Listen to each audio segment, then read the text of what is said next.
ಹುಲಿಯು ಸಿಂಹದೊಂದಿಗೆ ಹೋರಾಡಲು ಬಯಸಿತು, ಆದರೆ ಒಂದು ಪುಟ್ಟ ನಾಯಿ ಮಧ್ಯಪ್ರವೇಶಿಸಿ ಹುಲಿಯನ್ನು ನಿಲ್ಲಿಸಿತು, ಅದನ್ನು ಗದರಿಸಿತು. ಅದು ಹೇಗೆ ಸಾಧ್ಯ?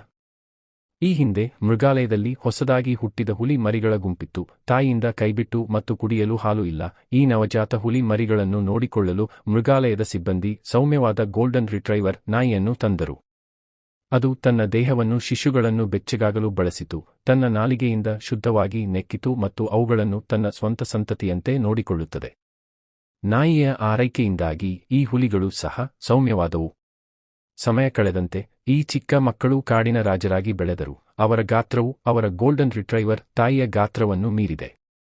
ಆದರೂ ಅವರು ಇನ್ನೂ ನಾಯಿಯ ಆಜ್ಞೆಗಳನ್ನು ಪಾಲಿಸಿದರು. ಹುಲಿಗಳಿಗೆ ತೊಂದರೆ ಎದುರಾದಾಗಲೆಲ್ಲ ಪುಟ್ಟ ನಾಯಿ ಹುಲಿಗಳಿಗಿಂತ ಚಿಕ್ಕದಾಗಿದ್ದರೂ ಮುಂಚೂಣಿಗೆ ಧಾವಿಸುತ್ತದೆ. ಆದರೆ ಅವರೆಲ್ಲರೂ ಅದರ ಮಕ್ಕಳಾಗಿದ್ದರು. ನಾಯಿಯ ಮುಂದೆಯೂ ಹುಲಿಗಳು ಮಕ್ಕಳಂತೆ